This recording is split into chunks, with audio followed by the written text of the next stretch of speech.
ഏട്ടത്തല നുറുക്കി കഴുകി വൃത്തിയാക്കി എടുക്കുന്ന വീഡിയോ ഞാൻ അതിന് മുന്നേ ഇട്ടിട്ടുണ്ടായിരുന്നു. ഇന്നിപ്പോൾ നമ്മൾ കറി വെക്കുന്ന വീഡിയോ ആണ് കേട്ടോ ഇടുന്നത്. അതിലേക്ക് നമുക്ക് മുളക് പൊടി, മല്ലിപ്പൊടി വറുക്കാനായിട്ട് ചീനച്ചട്ടിയിലേക്ക് ഇട്ടിട്ടുണ്ട്. പിന്നെ ഒരു ഇച്ചിരി കുരുമുളക് പൊടി, മഞ്ഞൾപ്പൊടി, പെരിഞ്ജീരകപ്പൊടി അത് നമ്മൾ കറി വെക്കാനുള്ള ചട്ടിയിലേക്ക് ഇടുകയാണ് ചെയ്യുന്നത്. അതിലേക്ക് കുറച്ച് കറിവേപ്പില ഇട്ടിട്ടുണ്ട്.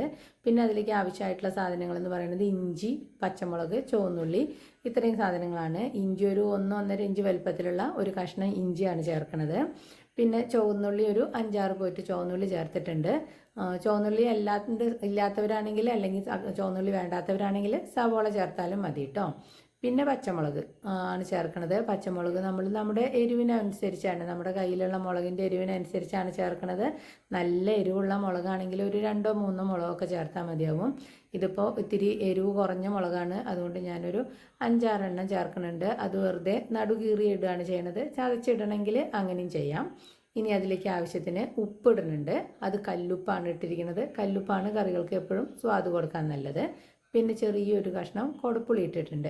അത് ഈ കറിക്ക് പുളിയുടെ ആവശ്യമില്ല, എങ്കിലും വയറിനൊന്നും അസുഖം വരാണ്ടിരിക്കാനായിട്ടാണ് നമ്മൾ കൊടുപ്പുളി ചേർക്കുന്നത്. ഇനി നമ്മൾ എടുത്ത് വെച്ചിരിക്കുന്നത് മുളകും മല്ലിയും നല്ലപോലെ ഒന്ന് വറുത്തെടുക്കുകയാണ് ചെയ്യുന്നത്. ചെറുതായിട്ട് ചൂടായാൽ പോരാ, ഒരുവിധം നന്നായിട്ട് മൊരിഞ്ഞ് വരണം, കരിഞ്ഞു പോകരുത് കേട്ടോ. അപ്പം നല്ല മൊരിഞ്ഞ മുളകും മല്ലിയും ചട്ടിയിലേക്ക് ഇട്ടിട്ടുണ്ട്. പിന്നെ അതിലേക്ക് നമ്മൾ ചേർക്കുന്നത് കായാണ്, ഏട്ടത്തലയും കായാണ് കേട്ടോ കോമ്പിനേഷൻ വരുന്നത്. അപ്പോൾ കായയുടെ തൊലി പൊളിക്കേണ്ട ആവശ്യമില്ല, അതിൻ്റെ ഏണുണ്ടാവില്ല, ഏണ് നിൽക്കുന്നത് മാത്രം ഒന്ന് കളഞ്ഞിട്ട് അതിനെ 4ആയിട്ട് പൊളിച്ചിട്ട് ഇത്തിരി വലിപ്പമുള്ള കഷ്ണങ്ങളായിട്ട് അരിഞ്ഞിടാം. നല്ല മൂത്ത് നല്ല പാകമുള്ള നേന്ത്രക്കായ ആണെങ്കിൽ നല്ല രസം ഉണ്ടാവും കേട്ടോ കറി. ഇതിലെ കായ തിന്നാനാണ് കേട്ടോ നല്ല സ്വാദ്. ഇവിടെ എല്ലാവരും കായ്ക്ക് വേണ്ടിയിട്ടാണ് പറയുക, കായാണ് എല്ലാവർക്കും ഇഷ്ടം. അപ്പോൾ അത് കായും അരിഞ്ഞു വെച്ചിട്ടുണ്ട്. എന്നിട്ട് നമ്മൾ എടുത്ത് വെച്ചിരിക്കുന്ന ചട്ടിയിലത്തെ സാധനങ്ങളെല്ലാം ഒന്ന് നല്ല പോലെ ഒന്ന് കൈകൊണ്ട് തിരുമ്മിയെടുക്കാം. ഈ സമയത്ത് കുറച്ച് വെളിച്ചെണ്ണ ഒഴിച്ച് തിരുമ്പുകയാണെങ്കിൽ നല്ലതാണ് കേട്ടോ. അപ്പോൾ ഞാനിതിൽ എണ്ണ ഒഴിച്ചിട്ടില്ല, നല്ലോണം തിരുമ്മിയിട്ട് വെള്ളമാണ് ഒഴിച്ചിരിക്കുന്നത്. ഒരു വലിയ ഗ്ലാസ്സിൽ ഒരു ഗ്ലാസ് വെള്ളം ഒഴിച്ചിട്ടുണ്ട്. ഇനി അതിലേക്ക് നമുക്ക് കഴുകി വെച്ചിരിക്കുന്ന കായ 2-3 പ്രാവശ്യം കഴുകി കറ കളഞ്ഞിട്ട് വെച്ചിരിക്കുന്ന കായയാണ്, അത് ചട്ടിയിലേക്ക് എടുത്തിട്ടിട്ടുണ്ട്. കായെല്ലാം ഇട്ട് കഴിയുമ്പോൾ നമ്മുടെ മീൻ കഴുകി വെച്ചിട്ടുണ്ടല്ലോ അതിനെയും ഇതിലേക്ക് ഇടാം കേട്ടോ. നല്ല വൃത്തിയായിട്ട് കഴുകിയെടുത്തിട്ടുണ്ടാവണം കേട്ടോ മീൻ. അതിൻ്റെ ചെകിളയൊക്കെ കണ്ടോ, നല്ല വെളുത്ത് നല്ല കുട്ടപ്പനായിട്ടിരിക്കുന്നുണ്ട്. അപ്പോൾ മീനെല്ലാം അതിലേക്ക് ഇട്ടിട്ട് നല്ല പോലെ ഒന്ന് ഇളക്കാം. ആ മുളകും എല്ലാം കൂടെ ഇതിൽ മിക്സ് ആവുന്ന പോലെ നല്ല പോലെ ഒന്ന് ഇളക്കിയെടുക്കണം. എന്നിട്ട് അതിലേക്ക് അതൊന്നെല്ലാം കൂട്ടി പൊത്തി വെച്ചിട്ട് അതിലേക്ക് നമ്മൾ കുറച്ച് വെള്ളം കൂടെ ഒഴിക്കുന്നുണ്ട്. ഒരു 3/4 ഗ്ലാസ് വെള്ളം കൂടെ ഒഴിക്കുന്നുണ്ട്. ഇപ്പോൾ ഇത്ര വെള്ളം ഒഴിച്ചാൽ മതി. ഇനി അത് മീൻ ഒന്ന് തിളയ്ക്കുമ്പോൾ അതിൽ നിന്ന് വെള്ളം വരും. പിന്നെ നോക്കിയിട്ട് നമുക്ക് വേവാൻ പാകത്തിന് വെള്ളം ഇല്ല എന്നുണ്ടെങ്കിൽ നോക്കിയിട്ട് പിന്നെ ചേർത്താൽ മതി കേട്ടോ. അപ്പം ഞാൻ അത് അടച്ച് വെച്ചിട്ടുണ്ട്, വേവട്ടെ. അപ്പോഴേക്കും നമുക്ക് കുറച്ച് നാളികേരം വറുത്തെടുക്കാം. ഈ കറിയിൽ ഇത്തിരി നാളികേരം വറുത്ത് അരച്ച് ചേർക്കുന്നുണ്ട്. നാളികേരം വേണ്ടാത്തവർക്ക് ഒഴിവാക്കാം കേട്ടോ. അതിലേക്ക് ഒരു 2 പോയിട്ട് ചുവന്നുള്ളിയും 1 പോയിട്ട് വെളുത്തുള്ളിയും കുറച്ച് കറിവേപ്പിലയും ചേർത്തിട്ടാണ് ഇത് വറുക്കണത്. നല്ലപോലെ ചുമക്കനെ വറുത്തെടുക്കണം കേട്ടോ.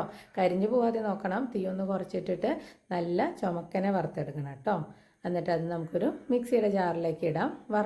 അരയ്ക്കാനായിട്ട് മിക്സിയുടെ ജാറിലേക്ക് ഇടാം. എന്നിട്ട് നന്നായിട്ട് അരച്ചെടുക്കാം. അപ്പോഴേക്കും എന്താ നമ്മുടെ കറി ഇവിടെ വെന്ത് നല്ല പാകമായിട്ടുണ്ട്. മീനും കായും ഏകദേശം ഒരേ വേവ് തന്നെയാണ്, അതുകൊണ്ട് രണ്ടും ഒരുമിച്ച് തന്നെ വെന്ത് കിട്ടും കേട്ടോ. അപ്പം എല്ലാം വെന്തിട്ടുണ്ട്. പൊടിഞ്ഞു പോവാത്ത പോലത്തെ ഒരു പാകത്തിന് വേവിച്ചെടുക്കുക. അതിലേക്ക് നമ്മൾ അരച്ച് വെച്ചിരിക്കുന്ന നാളികേരം ചേർക്കുന്നുണ്ട്. കുറച്ചൊന്ന് വെള്ളം ഒഴിച്ചിട്ട് അതിലേക്ക് ചേർക്കുന്നുണ്ട്. ഈ കറി ഇത്തിരി കഴിയുമ്പോഴേ ചൂട്ടോടെ ആകുമ്പോൾ ഒന്നിങ്ങനെ ഇത്തിരി ലൂസായിട്ടിരിക്കുന്നുണ്ടാവും. കുറച്ച് കഴിയുമ്പോൾ അത് തിക്കായിട്ട് വരും കേട്ടോ. ഈ സമയത്ത് നമുക്കതിലത്തെ ഉപ്പും മുളകൊക്കെ പാകത്തിനാണോ എന്ന് നോക്കാം. ഉപ്പോ മുളകോ എന്തെങ്കിലും ചേർക്കണമെന്നുണ്ടെങ്കിൽ ഉപ്പൊക്കെ ഈ സമയത്ത് ചേർക്കാം കേട്ടോ. ഇപ്പോൾ ഇതിലെല്ലാം നല്ല പാകത്തിനായിട്ട് ഇരിക്കുന്നുണ്ട്.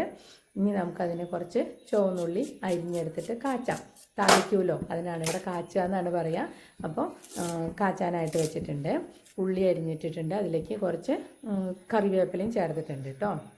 ഇനി ഒരു 1 ടീസ്പൂൺ 1.5 ടീസ്പൂൺ വെളിച്ചെണ്ണയാണ് ചേർക്കണുള്ളൂ ഞാൻ. കുറച്ചുകൊണ്ട് വെളിച്ചെണ്ണ വേണ്ടവർക്കൊന്ന് കുറച്ച് വെളിച്ചെണ്ണ കൊണ്ട് ചേർത്ത് കാച്ചാം. ഇത് എണ്ണ കുറവായതുകൊണ്ട് തീ കുറച്ച് വെച്ചിട്ട് പതുക്കെ ഒന്ന് മൊരിച്ചെടുക്കുന്നുണ്ട്. ഇപ്പം ഉള്ളി നല്ല ഒന്ന് ബ്രൗൺ കളറായിട്ട് മൊരിഞ്ഞ് വന്നിട്ടുണ്ട് കേട്ടോ. ഇനി ഇതിലേക്ക് നമുക്ക് കുറച്ച് മല്ലിപ്പൊടി ചേർക്കാം. ഒരു ഒന്നര ടീസ്പൂണോളം മല്ലിപ്പൊടിയാണ് ഞാൻ ചേർത്തിട്ടുള്ളത്. എരിവ് കുറവാണെങ്കിൽ ഈ സമയത്ത് മുളക് പൊടിയും കൂടെ ചേർക്കാം. ഇതിപ്പോൾ ഈ കറിയിൽ നല്ല പാകത്തിന് എരിവുള്ളതുകൊണ്ട് ഞാൻ മുളക് പൊടി ചേർക്കണില്ല. പിന്നെ അതിലേക്ക് ചേർക്കണത് കുറച്ച് പെരിഞ്ജീരകപ്പൊടി ചേർക്കുന്നുണ്ട്. അതുപോലെ ഒരു നുള്ള് കുരുമുളക് പൊടിയും ചേർക്കുന്നുണ്ട്. ഒരു നുള്ള് ഗരം മസാല വേണ്ടവർക്കും ചേർക്കാം, അധികം വേണ്ട കേട്ടോ മസാല. എന്നിട്ട് അതൊന്ന് നന്നായി മൂത്ത് വരുമ്പോൾ, മൊരിഞ്ഞ് വരുമ്പോൾ അതിനെ നമ്മൾ വെന്തിരിക്കണ കറിയിലേക്ക് ചേർക്കുകയാണ് ചെയ്യുന്നത്. അപ്പോൾ ഇത്രയേ ഉള്ളൂ. ഏട്ടത്തല കറി വയ്ക്കുക, കായിട്ടിട്ട് വയ്ക്കുന്നത് സിമ്പിളായിട്ടുള്ള പണിയാണ് കേട്ടോ. സിമ്പിൾ കറിയാണ്, എന്നാൽ നല്ല സ്വാദുള്ള കറിയാണ്. ഇനി ഇതൊന്ന് ചൂട്ടോടെ തന്നെ കഴിക്കാനാണ് സ്വാദ്. കുറച്ച് നേരം ഒന്ന് ഇരുന്ന് കഴിയുമ്പോൾ ഈ ഗ്രേവി നല്ല തിക്കായിട്ട് വരും കേട്ടോ. അപ്പോൾ എല്ലാവരും ഇപ്പോൾ ഏട്ട കിട്ടുന്ന സമയമാണ്, എല്ലാവരും വാങ്ങിയിട്ട് ഇതുപോലെ ഒന്ന് കറി വെച്ച് നോക്കിക്കോളൂ. എന്നിട്ട് ഇഷ്ടപ്പെടുകയാണെങ്കിൽ ഒന്ന് കമൻറ്റ് ചെയ്യണം കേട്ടോ. ഷെയർ ചെയ്യാനും സബ്സ്ക്രൈബ് ചെയ്യാനും ഒന്നും മറക്കരുത്. അപ്പോൾ നമുക്കൊരു ഇല വെച്ച് കറി കോരിയിട്ട് കഴിക്കാം. ഇപ്പോൾ കണ്ടോ, നല്ല തിക്കായിട്ടുള്ള ഗ്രേവി ആയിട്ടുണ്ട്. അപ്പോൾ എല്ലാവരും ഉണ്ടാക്കി നോക്കണം കേട്ടോ.